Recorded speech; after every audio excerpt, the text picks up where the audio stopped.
Eu sou uma quase mulher.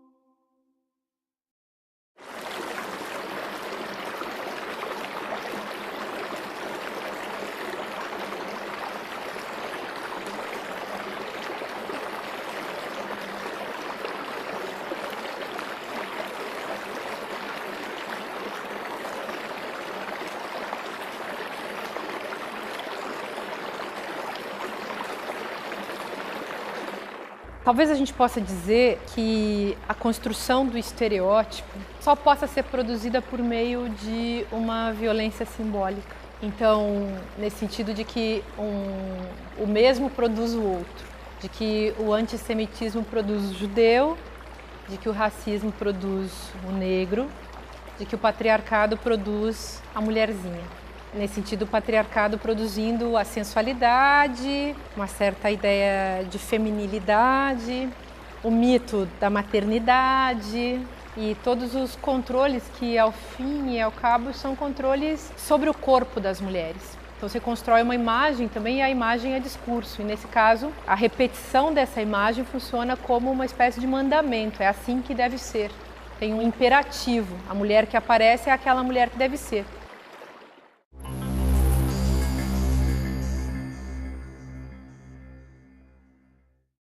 Eu acho que tem um ponto importante, é o fato seguinte, 98% dos lares brasileiros têm televisão, 85% têm geladeira, só para imaginar o grau de difusão e penetração da televisão como meio de comunicação e meio de formação de mentes e subjetividades na sociedade brasileira, né? Isso chama a atenção desse grau de penetração da televisão.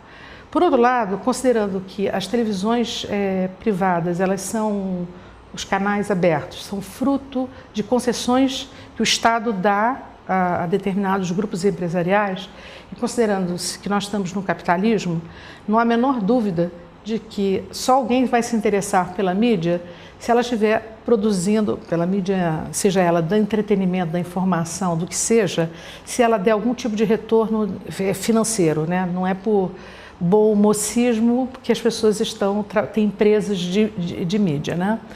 Inclusive esse bom mocismo que também não existe nos canais que são canais dedicados ou canais ou programas são dedicados a religiões. O céu não é um pouquinho melhor do que aqui, o céu não tem nada a ver com isso, é infinitamente melhor do que acontece aqui. A pessoa que não for para a eternidade com Jesus, que não experimentar a salvação de Deus, ela vai ter um prejuízo enorme. A Igreja de Jesus não precisa de vereador, de deputado, de senador, de governador, nem de presidente. Ela é de Cristo. Agora, as pessoas que estão na igreja, eles são cidadãos, com direitos e deveres. Jesus não anulou a cidadania terrena. Ele declarou: dai a César o que é de César, dai a Deus o que é de Deus. Primeiramente, a gente tem que pensar o que são as emissoras, né? O que é essa mídia, né? E a gente tem no Brasil uma característica muito singular, vamos dizer assim, porque as emissoras, elas fazem parte, né? Você consegue, qual é o formato que você consegue a concessão? É todo por um viés político. E a gente não pode desconsiderar que a política no Brasil é exercida com muito patrimonialismo, né? Como já disse o Raimundo Fauro, é exercida com uma troca de favores. Então, a mídia existe dentro desse cenário no Brasil. E isso caracteriza, né? Dá um viés para a mídia, para o formato dela. Esse é o primeiro. O segundo formato, que aí nos dá uma mídia bem particular, é a questão comercial.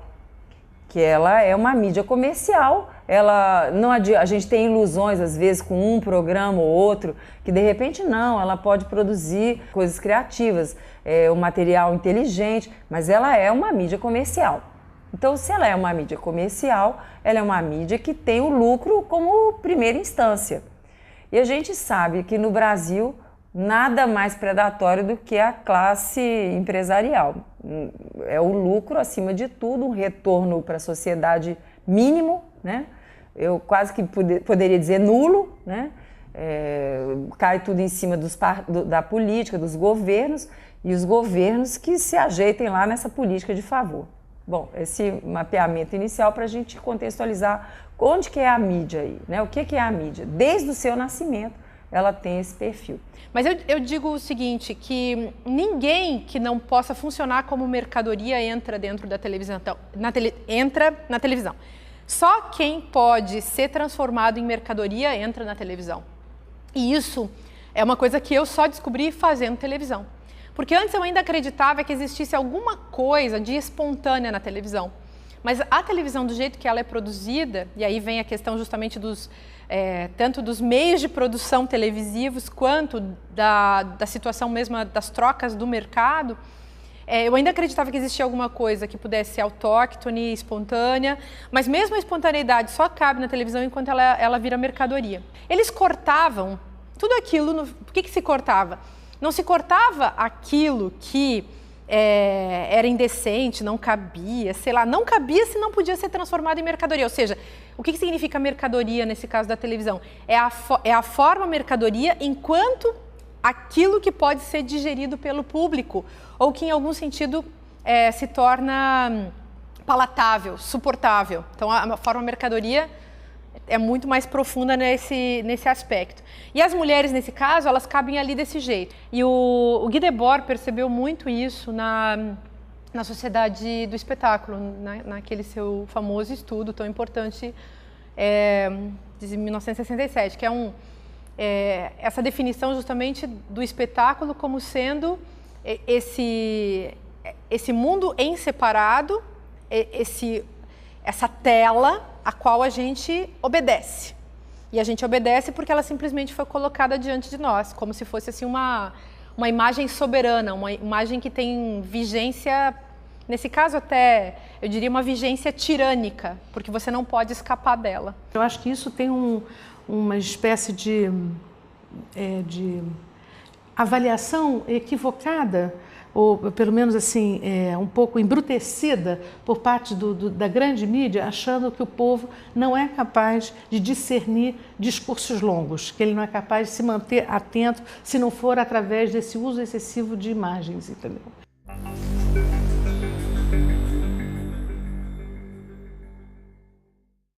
A cultura, independente da questão do espetáculo, sempre desenhou também um tipo de mulher.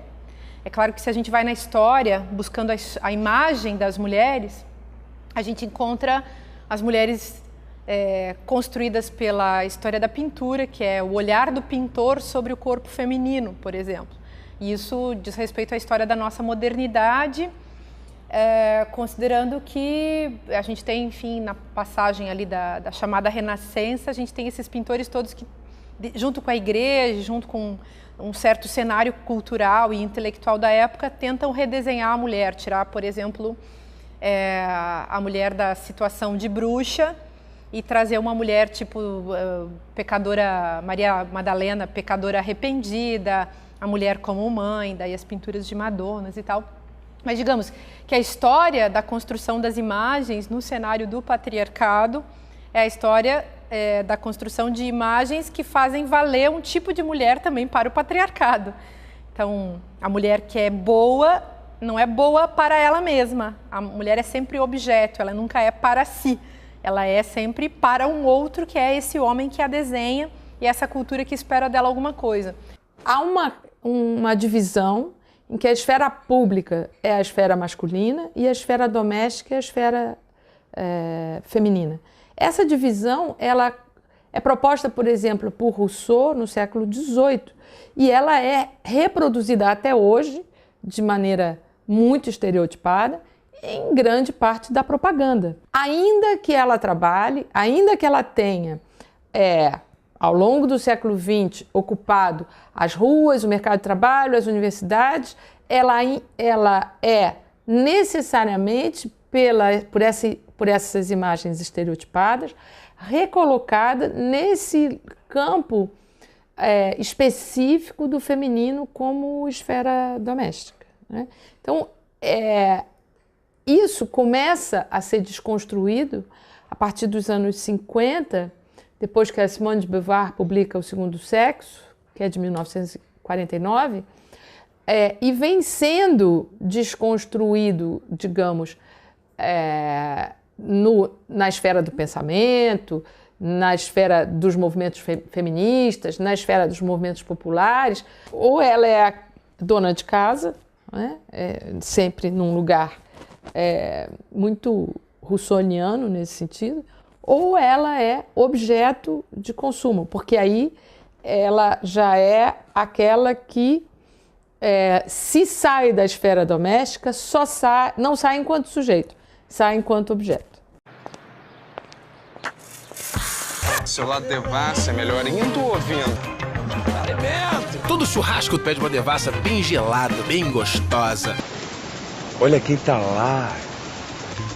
Nossa, como você adivinhou? Intuição masculina, gata. Amor, mamãe vem morar com a gente. Meu amor, sabe quem vem morar com a gente? Mamãe. Meu máximo. Você é brasileira, use seu charme. É verdade que quando as mulheres são entrevistadas, sobretudo as mulheres que são, eventualmente, representantes políticas, por exemplo, ou empresárias, por exemplo, empresárias, ou particularmente no âmbito político, existe uma preocupação, do ponto de vista da televisão, de sempre fazer uma pergunta que é como você concilia sua vida doméstica e seu trabalho. Eu acho que isso chama atenção para que, como se a vida doméstica, o cuidado dos filhos e o cuidado da casa fosse do âmbito do feminino e não fosse um assunto que devesse também ocupar a agenda dos homens, né? Então, eu acho que tem uma fabricação e uma reiteração de uma distribuição de papéis e de atributos para homens e mulheres extremamente assimétrica e pouco reflexiva no sentido de sustentar a ideia de que a vida doméstica, a maternidade e a beleza do corpo feminino são elementos de preocupação central, deveriam ser elementos de preocupação central para as mulheres. Sobretudo aí nesse caso na TV fechada, quando chamam homens e mulheres para serem especialistas, o número de especialistas homens é muito maior do que os especialistas mulheres, é incrível. Sobretudo na área da economia, parece que ninguém consegue opinar que não seja homem de terno e gravata, né? Isso chama atenção, então é como se as mulheres só pudessem falar dos temas que tradicionalmente elas falam, família, sexualidade, moda, etc e tal. Se a gente pudesse dizer o que mais hoje influencia, porque antes você tinha a família, você tinha a escola, você tinha essas mediações sociais, né? Você tinha um professor, você tinha uma professora, você tinha a igreja, né? Seja ela qual for a sua crença religiosa, que lhe mediava a sua compreensão do mundo. Hoje o que media a compreensão do mundo é a mídia. E ela media de uma maneira tão forte que ela te diz também, como também já diziam as outras, né, mediações, como é que você deve ser, como é que você deve se comportar. E aí a lástima do mundo é com aquele perfil que eu falei há pouco, que ela é comercial, né? Ela é drasticamente comercial, então o que ela tem que formar é consumidor. Partindo disso aí, a gente vai considerar o seguinte, que a ideia é vender margarina, né? Que a ideia é vender o sabão Omo, que a ideia é vender também uma ideia, né? Mas se ela põe Uma atriz que tem um perfil tal, que é gentil, generosa, boazinha, tem um papel simpático na novela, que traça direto, tem uma relação direta com o público feminino e também com o público masculino, né? Que é aquela moça magra, bonita, do cabelo liso, né? Branca, esse é o padrão. Então ela está dizendo pra gente que a gente tem que ser assim. Se a gente não for assim, nós não somos, vamos dizer assim, aceitas, né? Nem pelas nossas colegas, nem pelas nossas companheiras, muito menos pela ala masculina que está focada nesse padrão. Eu acho que a mídia brasileira, ela prioriza, ela seleciona um certo tipo de mulher para ser representada, ou um certo tipo de feminilidade para ser representada. Uma feminilidade que não é nem ela mesma natural, né? Ela é também cultural, construída. Então eu acho que a mídia representa um certo olhar, sobretudo um certo olhar masculino sobre o feminino, sobre a expressão feminina. A mídia representa uma certa feminilidade, uma certa expressão de gênero, do gênero feminino. Nós podemos falar aí em expressões do gênero feminino, temos diferentes expressões de gênero. E eu acho que a mídia, e essa representação feita pela mídia em geral, claro, porque também eu não gosto de falar a mídia, né? Como se fosse uma coisa única, como se não houvesse diversidade dentro dessa própria mídia, como se não houvesse embate dentro dessa própria mídia. Eu diria que essa representação que a mídia prioriza na sua, né, esse feminino que ela expressa, flerta com aquilo que a gente pode chamar de estereótipo, né, que é a cristalização de certos comportamentos femininos numa imagem.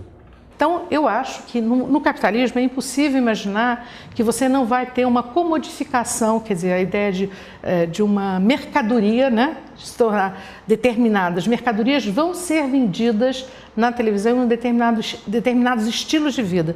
Eu não acredito numa homogeneização geral. Eu acho que existe a imposição de um modelo, a tentativa da imposição de um modelo desejável, mas, na verdade, esse modelo sempre vai ser traduzido pelos telespectadores nas suas condições reais, materiais de existência, se eles podem ou não chegar àquilo que é vendido como ideal na televisão. É claro que aquilo produz, e isso a publicidade é perfeita, né? O que você faz é produzir necessidades, né? Você cria desejos e esses desejos viram não só apenas desejos, mas necessidades. Isso, para mim, é muito extremamente claro através, particularmente, da ideia do automóvel na sociedade brasileira, né? O automóvel como um símbolo de status e, mais ainda, ele não é só apenas um símbolo de status, ele é vendido como um símbolo de virilidade. Então, de fato, e é claro, isso ajuda a fabricar um tipo de subjetividade, porque a televisão, ao momento que a gente a consome, seja através da informação televisiva dos telejornais, seja através das novelas, seja através da publicidade insertada no meio do programa que se assiste, que se vê, ela ajuda a fabricar a subjetividade da gente. Então, aquilo que é apresentado na TV é sempre entendido pelas pessoas que assistem como sendo a verdade, como sendo a realidade, e nesse sentido é que a televisão realmente vale como prótese de conhecimento, porque eu não preciso mais pensar o que é a realidade se o Jornal Nacional já deu todas as notícias. E você que não assiste televisão e que não viu o Jornal Nacional, não está entendendo nada do mundo. Então, vocês imaginem o poder desse construtor de realidade. Todas essas representações, elas têm um impacto na subjetividade, claro que tem. A educação, seja ela a educação formal, seja a educação informal, ela tem um impacto na subjetividade, ela constrói, ela ajuda a construir a subjetividade, a percepção de si e a percepção do mundo. E é claro que essas representações do feminino nas mídias têm um impacto na subjetividade das mulheres e um impacto na subjetividade dos homens. A maneira como os homens enxergam as mulheres tem a ver com esse corpo a corpo dos homens com a mídia ou com as mídias. Da mesma maneira, a maneira como as mulheres se veem a si mesmas e as outras, também tem a ver com esse corpo a corpo. Essa é uma das maiores contribuições do feminismo em geral. É que a gente possa questionar toda a naturalização do discurso, né? Então, nada é natural, tudo é uma construção social, inclusive os padrões de beleza.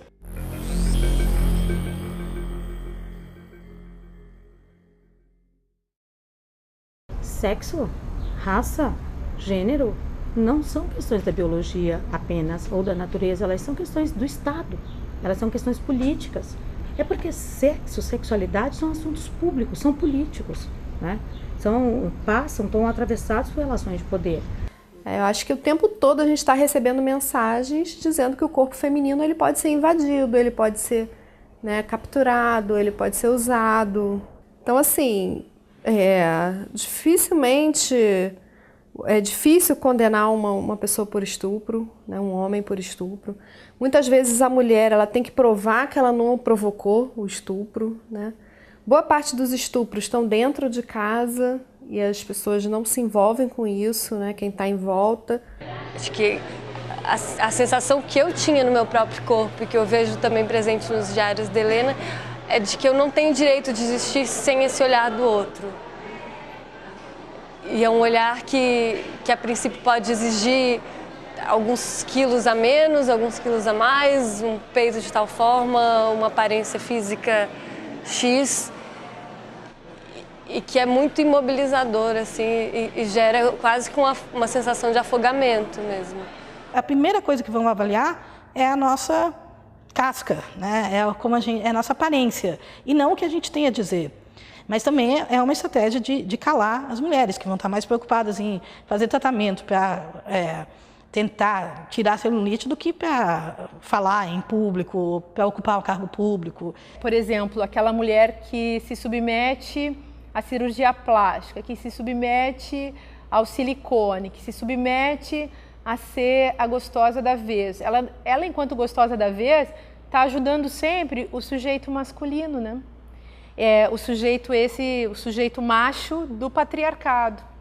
E está se sujeitando a ser mercadoria, enquanto ao mesmo tempo ela diz, não, mas eu quero ser isso, esse é o meu poder feminino. Enquanto que, na verdade, o poder feminino dela nada mais é do que a introjeção que ela fez da lógica do patriarcado que diz para ela que ela tem que ser assim. E à medida que ela vai envelhecendo, para ela poder continuar sendo uma mercadoria que tem valor de mercado, ela tem que se plastificar até o ponto em que ela será jogada no lixo, porque realmente...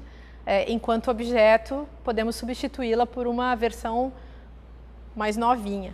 O programa que eu fazia tinha uma coisa legal, que era um programa só de mulheres, mas eram mulheres também estereotipadas. Nunca se conseguiu, embora houvesse esse desejo da parte de algumas pessoas que faziam o programa, que tivesse participação de mulheres negras, por exemplo. E havia, assim, digamos, o programa tinha um branqueamento, sim, e tinha um embelezamento, e tinha toda essa construção dessa mulher fashion, essa mulher da moda. Quando você falou desse ideal de branquecimento, a televisão, quando inclui mulheres de pele escura, é mulata, não é negra, não é a negona de lábios grossos, cabelo crespo, e rasgos mais, fenotipo mais afrodescendente. É uma mulher de pele marrom, mas com todos os traços de uma mulher branca. Cabelo mais solto, no máximo um black power moderninho, que está na moda. Nariz fino, boca fina, Thais Araújo, esse tipo de mulher. Esse é o tipo de mulher magrinha, fininha, enfim. O único que ela tem de negra é a cor da pele, sabe? Seria muito mais transgressor colocar uma pessoa negra numa outra condição social dentro da televisão que não aquela da empregada doméstica ou da puxinha, do que colocar uma menina negra livre sexualmente. Isso só está mantendo o ideário, né, que já foi construído socialmente. E as pessoas não acham isso transgressor, acham isso mesmo, né? Isso mesmo. Eles não estão olhando para a liberdade sexual da menina. Estão olhando porque é uma menina negra que é livre sexualmente. Isso mesmo. E negro é isso mesmo, sempre foi e continua sendo. E é pobre. Então aí a gente tem uma interseção de diferentes marcadores sociais da diferença. É mulher, é pobre, é jovem, que seria o marcador social da geração, e é negra. Então aí estão juntando todas as imagens e não tem nada, assim, só está reiterando a norma. Esse tipo de representações. Qual é o verdadeiro espaço da negra na televisão? É essa negra quase branca que cumpre com todos os outros requisitos corporais, magrinha, linda, nesse sentido do que a gente acha lindo, nesse paradigma, esse padrão de beleza hegemônico. Se ela cumpre com isso, mas conserva sua cor marrom, porque também não pode ser muito escura, tá? Também vamos levar isso a sério. A gente nunca vê uma mulher muito escura na televisão. Tem que ser uma mulher que adere aos aparatos que produzem a beleza. Que ela esteja com as roupas da moda, maquiada, com o cabelo bem penteado. Se ela tiver feito uma plástica, ela pode até ser velha, mas ela é uma velha que fez plástica. Eu acho que a mídia, sobretudo na mídia que são os canais abertos de televisão, tendem a escolher determinados modelos de mulher na sociedade brasileira. Acho que a gente vê isso particularmente na escolha das âncoras em jornais televisivos, né? Essas mulheres devem ser relativamente jovens, existe um teto nitidamente claro de que elas não devem envelhecer, enquanto aos homens é permitido ficarem aos 70 anos ainda como âncoras em determinados jornais, determinadas redes privadas de comunicação. E o tratamento não é equivalente, no caso, para as mulheres, né? Então, você já vê um sexismo muito forte em relação a essa presença feminina nos telejornais. A segunda coisa, evidentemente, há uma subrepresentação da diversidade étnica no Brasil. Nesse caso, sempre está o imperativo da mulher negra de alisar seu cabelo, de ser o mais branca possível, mantendo sua cor de pele. Então, e todo aquilo outro que você falou, né? De construir seu corpo para aquela imagem padrão Barbie que é o que se exige de uma mulher, especialmente uma mulher midiática, né? Que tem que ser, e aliás, uma mulher que vive desse tipo de carreiras, né? Que é atriz, que é apresentadora, que é modelo, que é dançarina, enfim, que está na indústria do entretenimento, né? Dentro dessa indústria, o corpo é exigido, né? O que há é uma forma de uso do corpo feminino como canal de venda de qualquer produto que chegou a níveis impressionantes, né? De seguradora enfim, de campanha publicitária de seguro até carro, para não falar em panela, fogão, cosmético, mas... E não é a mulher, mas é o corpo feminino usado para venda de tudo. O que me preocupa, e aí realmente eu tenho tido uma atenção especial aqui na nossa área, é como isso rompe cada vez mais as barreiras da infância. Porque não há mais uma separação tão estanque entre o que é uma mulher adulta, a condição de uma mulher adulta, principalmente no âmbito da mídia, o que é a condição de ser uma mulher adulta e o que é a condição de ser uma criança, uma menina, um adolescente. Tem uma pesquisa da Universidade Federal de Pernambuco que mostra que 90% das meninas de 10 a 14 anos já fazem dieta, já se consideram gordas e fazem dieta, 90%. Na última década, nos Estados Unidos, o número de cirurgias plásticas para adolescentes mais que dobrou. Então, como a gente é ensinada desde cedo que o nosso corpo é inadequado, isso obviamente afeta a nossa autoestima. E é um problema que os meninos geralmente não têm. Os meninos têm uma outra educação que eles já são condicionados a serem os mestres do universo. A Marina Castanheira, mexicana, explica muito bem todo esse negócio da corporalidade. Então, como mulheres são sempre ensinadas a sentar, ocupar o mínimo de espaço possível, ser bem quietinhas, cruzar as pernas, fecha essas pernas, menina, né? E os meninos não, eles são condicionados a serem espaçosos, e vira uma coisa até subconsciente. Porque o primeiro território que a gente tem que conquistar é os nossos corpos. Esse é o primeiro território. A gente não vai conseguir ocupar espaços públicos se a gente não tem controle nem sobre o espaço privado, que é o nosso corpo. E é um espaço que está sempre em disputa, o corpo da mulher, que é sempre vigiado, sempre punido.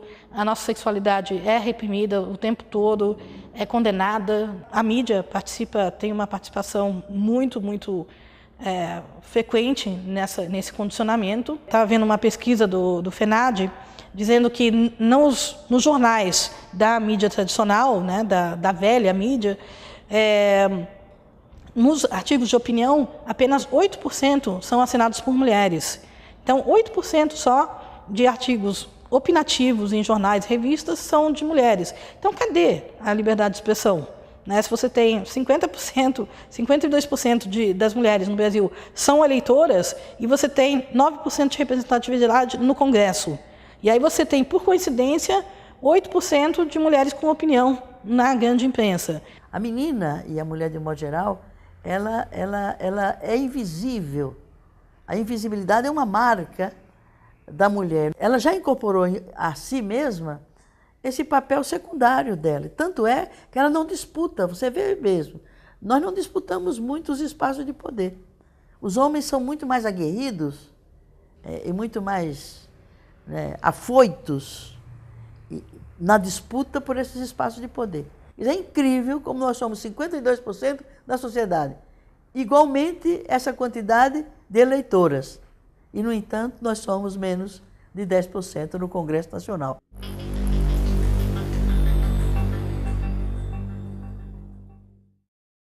Tem pesquisas que mostram, estudos que mostram um bebê qualquer, né, que, sem dizer qual é o sexo desse bebê, e se você falar para as pessoas sendo pesquisadas, que é uma menina. Então, os adjetivos que serão usados para essa menina é sempre assim, o mesmo bebê, né? Mas vão falar que ela é delicada, que linda, que meiga, que doce, né?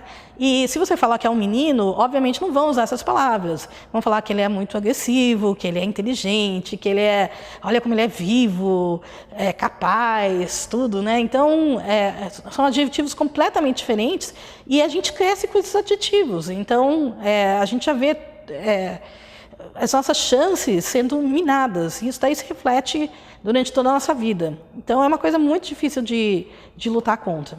Sim, vou comprar um novo de chocolate para meu filho e ter novo Kinder para homem, para menino e o Kinder para menina. Azul, rosa, da menina traz qualquer negocinho, um ganchinho do cabelo e do menino traz um carrinho. Ou o pai, ou a mãe fica mal, né? Porque a gente... E olha só, eu estou encontrando cada vez mais gente de intelectualizada, classe média intelectualizada, completamente apegada a esses modos de fazer gênero. Assim, eu vejo muito isso nas minhas amigas. Poxa, mas não é rosinha, não pode, sabe? A gente é intelectual para umas coisas, mas na hora da criação dos filhos é completamente tradicional. Aí quero um machinho em casa e quero uma menininha. Quero que a menininha goste de princesinha e quero que o machinho goste de carrinho e de luta e de coisas desse tipo. Então, não tem nada mais tradicional do que a gente, viu? Nós intelectualizados, classe média, somos um saco nesse ponto de vista. As escolas fazem gênero, né? Além dos banheiros, que não tem nada que faça mais gênero que um banheiro, né? Desde criancinha, os meninos aqui, as meninas aqui. Como as brincadeiras que eles incentivam nas escolas para as crianças. Eu tenho um filho de 3 anos e eu já vejo isso. Teve um dia, o Dia da Beleza, na escola, e estava escrito: hoje vamos fazer uma brincadeira da beleza, no caderninho, na agenda. As meninas podem trazer maquiagem, esmalte, pororó, e os homens uma gravatinha, um chapéu. Então, já antes dessa brincadeira, uma criança que mal fez 3 anos, já aprende qual é o lugar social dele. Até porque, recentemente, teve uma blogueira que até postou do The Huffington Post, lá, aquele jornal estadunidense, e que ela comentou de um episódio que o filho dela queria usar uma tiarinha rosa e ela deixou usar a tiarinha rosa. Eles foram no supermercado e que, resumidamente a história, né, um cara abordou e começou a falar que ele não podia, o menino tinha 3 anos, né, não podia usar a tiarinha rosa, que não sei o que era coisa de viado, nesse discurso, né. Então, as violências de gênero, né, essa coerção, esse querer controlar, eles começam muito cedo e vêm de todo lugar, porque essa é a nova, se você fugir dela é pior. Imagina, ser viado é uma coisa horrorosa, então, né, não podemos né? Você não pode deixar aquela pessoa escapar nessa norma e você vai fazer a manutenção da norma ali, né? Uma pessoa desconhecida, né? Acho que pode, né? E eu acho tão engraçado engraçado e trágico, né? Esses episódios, porque você pensa, puxa, mas como é frágil a heterossexualidade, né? Apenas uma tiarinha rosa é quase como um capacete transformador, né? Você não sustenta a sua heterossexualidade, você já vira, né? Acho que a questão do binarismo é a questão, porque ela é a questão que causa, que torna o gênero violência, né? Não violência de gênero, mas o próprio gênero um violador da sua humanidade, né? Então quando se pensa em homem e mulher, a gente tem um prisma todo aí, só nesse binário, um prisma que a gente tende a cristalizar em modelos que nós mesmas sabemos que são frágeis, porque eles são históricos, eles se transformam, né? E a gente vai deturpando, assim, fazendo toda uma pedagogia de gênero para ver a diferença. E ao mesmo tempo, eu me constituí como mulher, né? E esse eu acho que é o exemplo de muitas mulheres, muito mais em oposição à puta do que em oposição a um homem, né? A mulher de verdade não é aquela que faz um uso menos controlado pelo homem da sua própria sexualidade, não é aquela, a mulher de verdade tem casa, família, vai parir, né? Então, como a gente está sempre assombrada também pela figura da puta, né? E os homens pela figura do viado. E isso não é harmônico, isso é violento, né? Mas a gente naturaliza em tal medida que nós mesmos passamos a ser reprodutoras e reprodutores disso aí. Não, porque se a mulher tem o problema de ser, ou poder ser, identificada como puta por algum de seus comportamentos, o homem é a suspeita de ser homossexual, que é tão perigosa quanto, né? No sentido, os homens se cuidam muito disso, acho que mais do que nós nos cuidamos de ser putas. Porque a gente pode, entre amigas, falar de homens abertamente. Eu adoro isso, eu adoro aquilo, poxa, eu queria transar deste jeito, daquele outro. Homem não pode nem com seus amigos, nem fazer a menor piada sobre a beleza de outro rapaz, que já vai ser alvo de piadinhas, né? Os homens reivindicam sua masculinidade, são bando do viado. Você encontra um grupinho de homens, em algum momento eles começam a fazer piada de bicha. Faz parte da masculinidade. Mas está muito incorporado, o que eu quero dizer. Está muito incorporado, a gente não consegue sair completamente disso. A gente pode sair com o nosso intelecto, mas está tão incorporado que a gente reproduz isso de um jeito inconsciente mesmo, né? A luta do movimento homossexual, do movimento LGBT, é uma luta contra a dominação masculina. Em última instância, é sim afirmar as famílias homoparentais, lutar pelo direito à adoção das crianças por casais formados por 2 mulheres e por 2 homens, é lutar contra a estrutura da dominação masculina, contra o patriarcado masculino que estrutura uma família em que o homem tem a primazia sobre a mulher. Em última instância, é um enfrentamento desse patriarcalismo e desse machismo desse patriarcalismo, desse machismo que atravessa, digamos assim, as instituições familiares tradicionais. Então é nesse sentido que a luta LGBT é, no fundo, uma luta das mulheres. Não por acaso, o movimento homossexual nasce do movimento feminista, de todo o questionamento que o movimento feminista impôs não só às leis e ao mundo do trabalho, mas à cultura mesmo. É você mexer na estrutura profunda da língua e das subjetividades, na medida em que a subjetividade se constrói e se tece na própria aquisição da língua, para citar Lacan, aí no inconsciente estruturado como linguagem. É assimilando essas categorias linguísticas que nós assimilamos a divisão do mundo e a subalternização da mulher. Então, a luta do movimento homossexual, a luta do movimento LGBT é uma luta feminista também. Eu acho que deveria até ser mais feminista. Eu acho que muito dessa violência vem talvez dessa frustração, né, de não conseguir chegar na perfeição do binário, porque ninguém chega, ninguém se encaixa, né? Todos perdem, né? Todos perdem nesse projeto, ninguém consegue se adequar. Sempre vai ter alguma coisa que... Né? E as pessoas trans estão nesse campo de disputa porque elas geralmente reivindicam a identidade do outro gênero, né? Dentro da lógica binária do oposto, né? Entre aspas, né? Porque se a gente pensar dentro do binário existe oposto, se a gente não pensar no binário não existe gênero oposto, né? Então essas pessoas elas querem reivindicar o gênero oposto e elas e dentro dessa lógica de que essencialista corpórea, né, que nasceu com aquele corpo, morre com aquele corpo, reivindicar um outro corpo do outro gênero é uma coisa assim, e aí vem todos os aparatos médicos que vão te determinar. Então então você quer ser do outro gênero, então você vai ter que assumir todos uma série de critérios que socialmente se estabelece para ser do outro gênero. Você quer ser mulher, então você vai ter que se adequar ao que estereotipicamente é mulher. Senão a gente não te dá o seu lado. Isso é inclusive protocolo médico. A gente não dá o seu lado. Então tem casos de mulher trans que foi de calça jeans, gente, que não foi, porque você não tá de calça, né? Então são coisas tão de ideia de mulher da década de 50, ainda por cima, né? Eu penso assim, até que acho que os médicos eles veem nas mulheres trans a possibilidade de remoldar o ideal de mulher, que não conseguiam mesmo com as mulheres cis, né? Elas já estão todas, já bandearam, já, né? Fazer o quê? Vamos pegar as trans, né?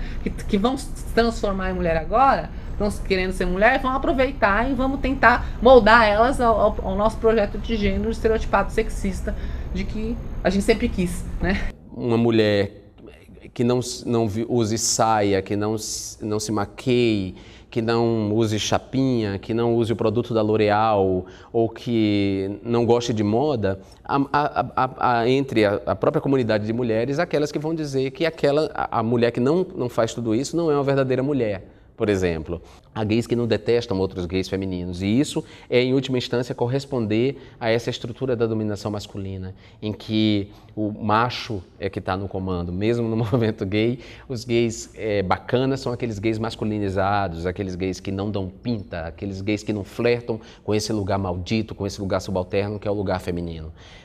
O gay legítimo é aquele que não joga no espelho do feminino, né, dessas categorias, e isso é nada mais do que a prevalência dessa estrutura da dominação masculina, dessa divisão que a dominação masculina impõe e que o movimento feminista ou os movimentos feministas não conseguiram ainda desconstruir.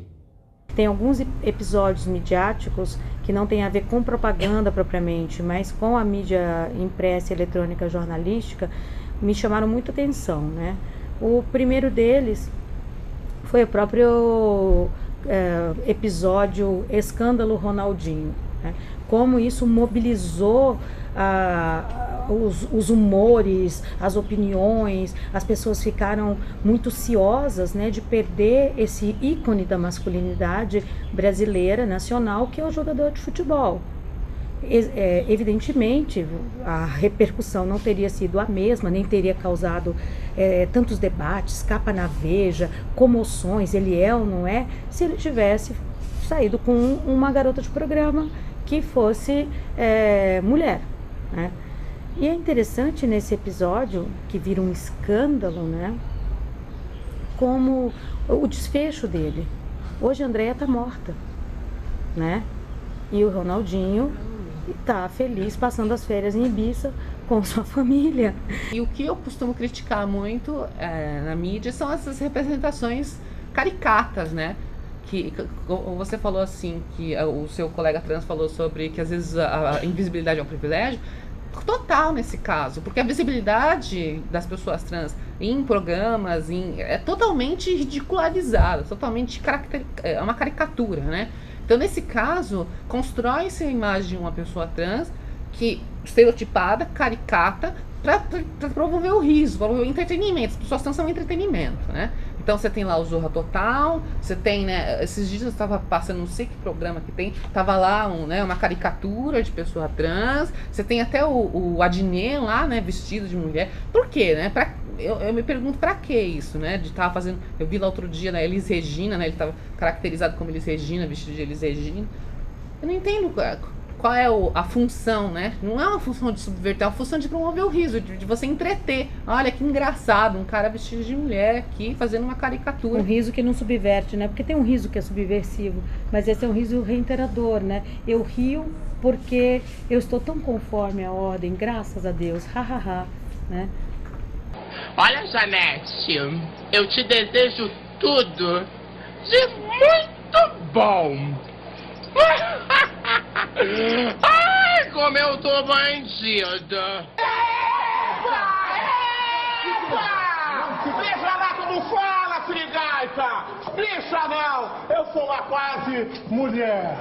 Eu acho que o movimento LGBT tem que voltar a ser um movimento mais feminista, mas não feminista, não feminista na perspectiva de certo feminismo, certo? Mas de um feminismo verdadeiramente libertário, assim, que advogue pela igualdade de gênero, pelo acesso igualitário, mas ao mesmo tempo preservando a diferença também das expressões de gênero, né? E a gente não pode nunca esquecer de que, ainda que seja uma construção histórica, cultural, o gênero é sentido profundamente como algo natural.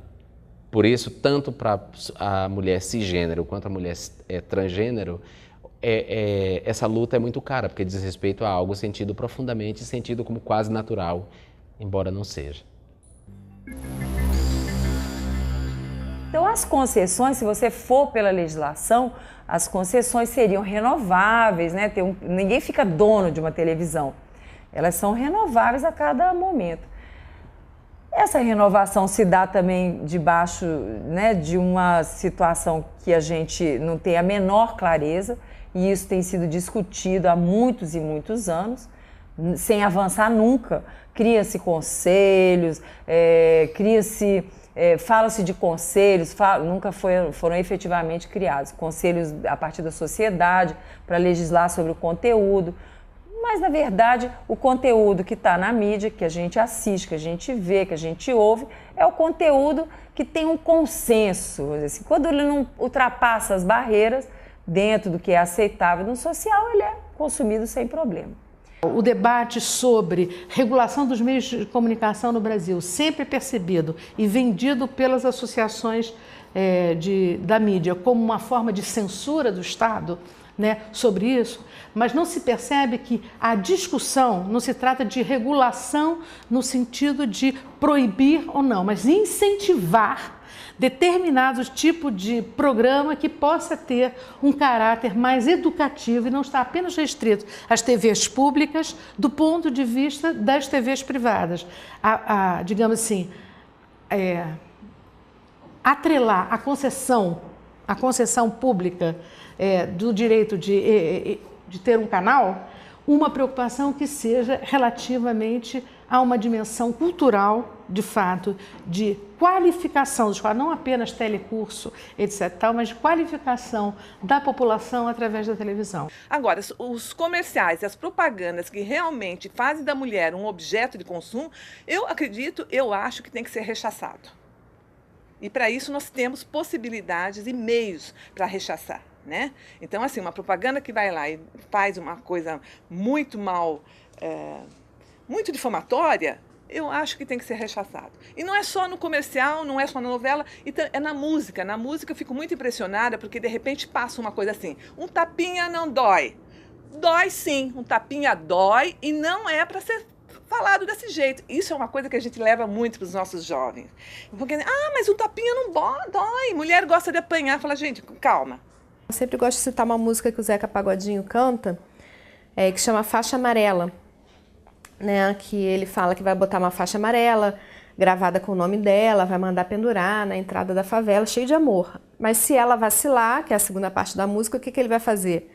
Quebrar 4 dentes e 5 costelas. É uma coisa super agressiva. É inaceitável manter, né, esses estereótipos, esses preconceitos, essa visão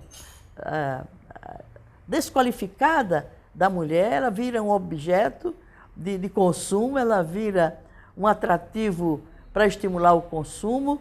Ela é alvo, inclusive, da violência machista, da violência patriarcal. Então, a quem não quer que ocorram mudanças estruturais na sociedade, evidentemente, tem todo interesse de projetar e de reproduzir esse modelo de mulher, esse modelo de família, esse modelo de relações, de poder.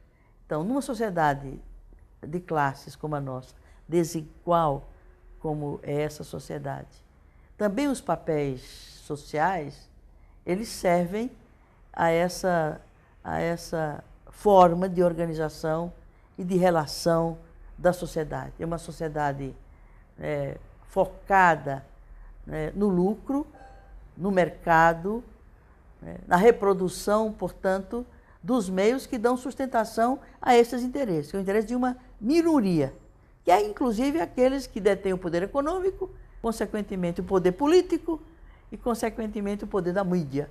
Todas essas expressões de poder estão concentradas nas mesmas mãos e não interessa a eles, né, que se alterem as bases ideológicas, culturais, históricas, que dão sustentação, têm dado historicamente sustentação a esse modus vivendi e a essa concepção de convivência social em que homem e mulher tem papéis estereotipados. Não acho que seja apenas uma característica da mídia. Eu diria que isso é uma característica geral do capitalismo. Mas é claro que por trás dessas construções tem o acordo.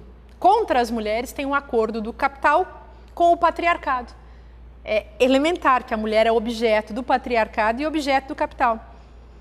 E isso está dado em todos os sentidos.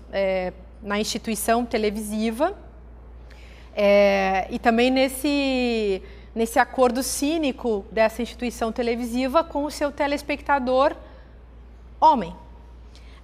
E digo telespectador homem pensando não apenas no macho, no varão, no sujeito esse autodeclarado como homem que está ali assistindo televisão, mas também nesse sujeito masculino que está dado para certos homens, o sujeito com S maiúsculo masculino, e também o sujeito com S maiúsculo masculino que está encarnado no corpo de certas mulheres. Os estereótipos tradicionais de gênero, reproduzidos pelos meios de comunicação, inibem os avanços sociais. Tal como os homens não nasceram para obedecer ao estereótipo de masculinidade que apregoa um comportamento agressivo de liderança, tampouco as mulheres nasceram com o gene da fragilidade e da delicadeza. A cultura de massa brasileira veicula reiteradamente representações do modelo tradicional de feminilidade, associado às ideias de modéstia e de desinteresse pela competitividade. Mulheres que queiram fugir desse padrão não recebem estímulo e incentivo para perseguir seus sonhos e ocupar cargos e exercer profissões que não as que normalmente destinadas às mulheres. Estereótipos e expectativas baseados no gênero podem impactar negativamente no bem-estar das pessoas, tanto física quanto emocionalmente. Por isso, precisamos questionar e desfazer as normas de comportamento tidas como apropriadas para homens e mulheres, ditadas pela sociedade, reforçadas pelo mercado e veiculadas pelos meios de comunicação de massa. Acreditamos que imagens e realidade são complementares. Não reivindicamos um real por trás das imagens. A sociedade brasileira carece de discutir o papel dos estereótipos na cultura em geral. Um dos efeitos dos estereótipos é o engessamento das subjetividades em ideais de gênero inalcançáveis, limitadores e caricatos. Estes ideais reduzem o potencial criativo de todas e todos, mas, sobretudo, das mulheres.